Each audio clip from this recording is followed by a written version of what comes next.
Bienvenue au domaine de Glabet, sur la commune de Genappe. À un jet de pull en cachemire de l'âne, les vendanges sont terminées dans ce domaine où on fait de la bulle et de la bulle.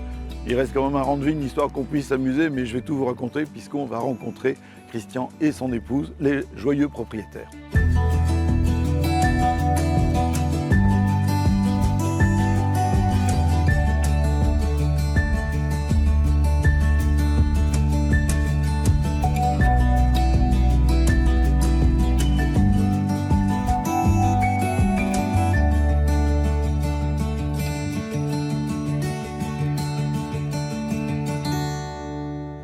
Salut Christian. Bonjour Eric. Tu vas bien? Bien et toi? Ça va, ça va. Christian, un petit bout d'histoire pour les gens qui nous regardent, parce qu'il y en a quand même quelques-uns. Glabet, c'est quoi? Glabet, en fait, à la base, nous ici, c'est une ferme familiale. Nous ici, la ferme, c'est mon grand-père qui est arrivé en 49, qui venait des Flandres, comme on a eu beaucoup à cette époque-là. L'émigration flamande, on n'en parle pas assez, l'immigration économique. Hein, c'était le cas à l'époque. Et donc, la majorité des fermes ici dans la région ont été reprises par des agriculteurs flamands qui n'avaient plus d'exploitation là-bas. Il est arrivé donc en 49. Il a fait sa carrière en polyculture élevage tout à fait traditionnel. Mes parents ont continué. Et donc, ensemble, on a repris cette exploitation-là. Donc, on est agriculteur traditionnel avec de la grande culture, donc des céréales, de la betterave, des pommes de terre, du maïs, etc. Pas d'élevage, parce que comme je travaille aussi à l'extérieur, et au début Anne travaille aussi à l'extérieur, on ne sait pas s'occuper de bétail à ce moment-là, ça devient vraiment compliqué. Oui. Et puis, chemin faisant, en fait, tous les deux, on aime beaucoup le vin. Et donc, on a beaucoup goûté déjà, ça fait partie du métier, hein, comme on dit souvent. Et donc, on s'est bien amusé à ça. Et puis, un peu, toujours comme souvent, le hasard des rencontres, Anne a travaillé à un moment donné avec Richard, qui à l'époque était président de l'ASBL Villers-la-Vigne. Et c'est là que finalement on a pris le virus de la vigne en tant que plante et en tant que culture. Et donc on a beaucoup travaillé dans cette SBL, on y est toujours, on fait partie de l'SBL, on a moins le temps d'y aller maintenant, mais on continue d'y aller. Et donc en fait, on a appris à travailler la vigne, ça nous a bien amusé. On s'est amusé alors ensuite à planter. On s'est amusé. On a commencé plus petit. Hein. Parce qu'on s'est amusé avec combien d'hectares ici? Ici à 4 hectares. Avec 4 hectares, on s'amuse. C'est un gros jardin. C'est un très gros jardin. C'est un beau gros jardin. Ouais. Mais avant, on a fait un petit essai. On avait mis 100 pieds d'un autre cépage dans un petit morceau de parcelle à Loupoigne, donc sur une autre terre agricole. Et quoi comme cépage? Là, c'était du Solaris. Voilà. Et donc, on a fait des micro-vinifs. On s'est amusé à faire ça. Et puis, on trouvait que c'était vraiment du jardinage, ça, comme tu dis. Et alors, on a commencé. Et donc, on a eu l'opportunité de racheter les bâtiments de ferme à mes parents. Et alors l'idée d'aller plus loin et de monter un vignoble professionnel est arrivée.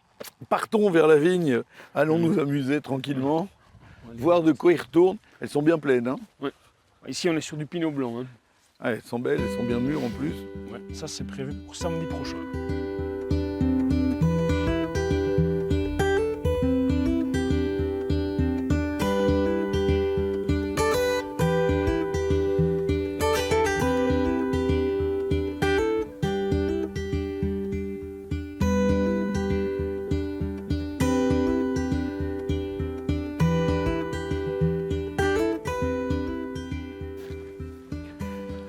Christian, plein d'explications pour les gens qui nous regardent. La grappe là, elle est pleine de petites taches blanches. Ouais. C'est quoi? C'est du cuivre? Non, le cuivre c'est bleu. Ah, d'accord. Non, ici c'est de l'argile. Alors, on met de l'argile pourquoi? Pour protéger contre les coups de soleil quand ce sont des blancs.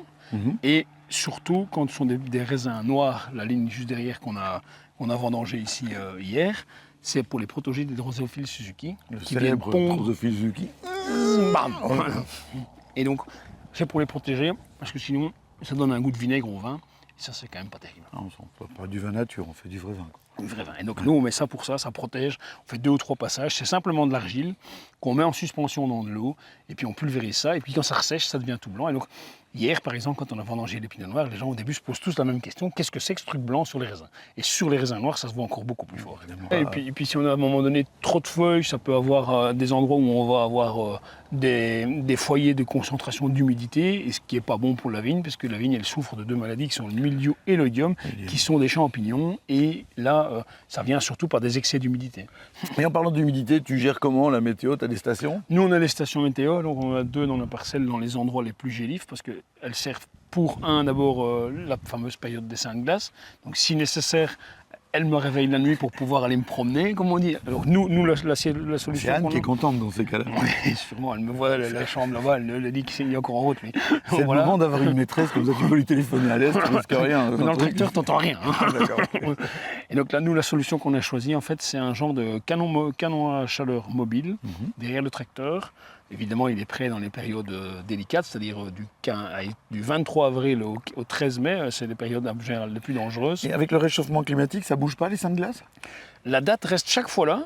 Ce qu'on peut avoir, c'est qu'avec le réchauffement climatique, les bourgeons sont plus développés avant la période des seins de glace, et c'est là que c'est dangereux. Évidemment. Parce que le bourgeon, quand il est dans son cocon, il est protégé, il tient à -6, -8 sans aucun problème. Une fois que tu as les premières feuilles et qu'on est comme ça, c'est fini. Hein. -0,6 pendant une demi-heure, on est cramé. Hein. D'accord. Et donc tu passes avec le truc, la station météo te prévient, te réveille. Et puis je me mets en route et je suis parti. Et donc, souvent, c'est vers 2-3 heures du matin que ça démarre, jusqu'au lever du jour, quoi, de 7h, Et 7h30. la température la plus basse, c'est le lever du jour. Au lever du jour. C'est toujours là au moment où le soleil va se Où lever. ça crame, ça crame. le moment. Hein. Oui. Et alors, le fait de cette machine-là, en fait, ça travaille sur deux aspects. Un, c'est de l'air chaud qu'on propulse dans les vignes, et ça joue surtout sur l'assèchement de l'air. Quand l'air est sec, le gel ne va pas prendre le bourgeon, il De ne la va pas même caler. façon. Quoi. C'est dingue. Et tu m'avais expliqué, quand on s'est préparé, que tu as une station qui a un truc très particulier avec une feuille. Oui, tout à fait. Donc j'ai une des deux stations qui est là-bas dans la partie également la plus froide. En fait, c'est une feuille synthétique. Ça simule le temps d'humectation des feuilles. C'est-à-dire que c'est le temps où la feuille reste mouillée. Toutes les données sont analysées.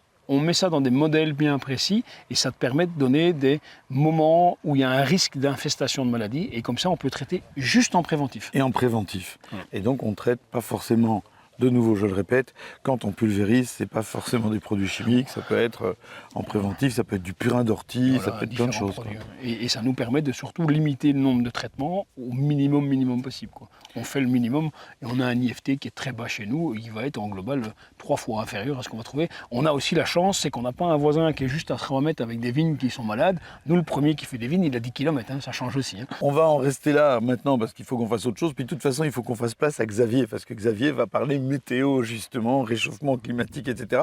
Et si ça se trouve, peut-être que lui, il sait ce que c'est qu'un IFT. On va lui demander. Lui aussi, il sait que je ne sais pas, je vais mal le vivre. Et puis on va les déguster pour Ouais, s'en remettre. ça c'est quand même pas mal. Hein.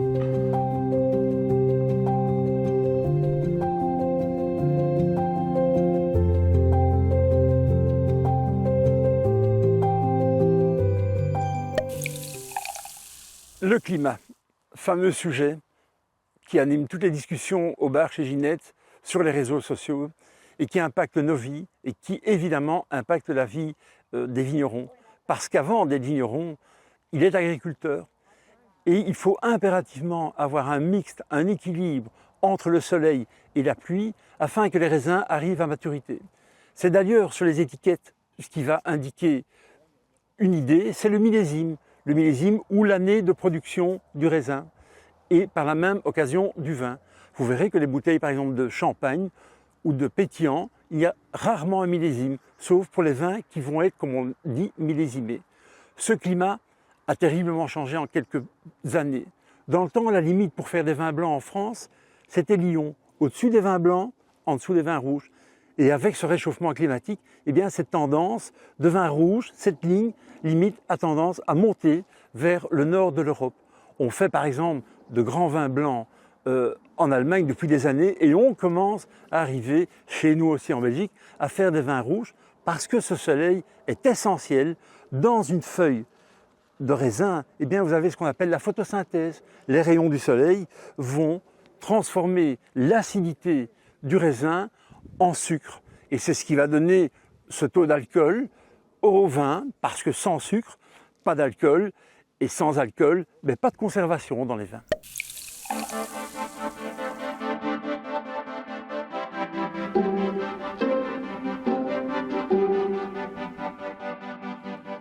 Ben nous voilà au moment le plus important de cette séquence, vous avez bien compris, le moment de la dégustation, enfin, parce qu'on s'est quand même tapé la station météo, on s'est tapé les vignes, etc. etc.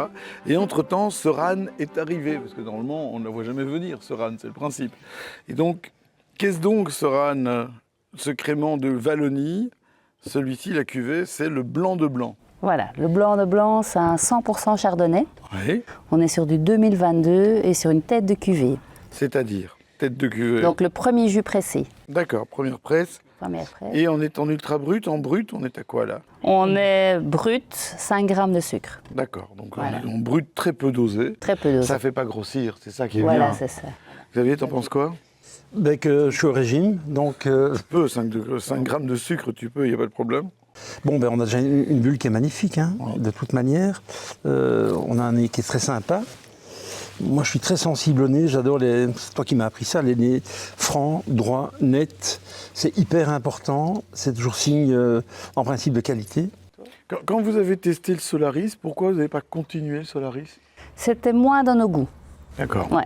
Donc on préférait quelque chose. C'est quand Voilà. même beaucoup plus facile pour l'agriculteur, le Solaris. Hein. Tout à fait. Il y en a un tout qui à a, fait. qui a décidé un petit peu de se compliquer la vie jusqu'au bout. quoi. C'est un truc. Et pourquoi pas le Janitaire, qui a quand même toujours une acidité et un sucre Bah, assez marqué. On a goûté pas mal de choses avant de planter. Et on a notamment goûté tout ce qui se faisait en Belgique et en base de piouis ou d'interspécifique aussi. Ouais.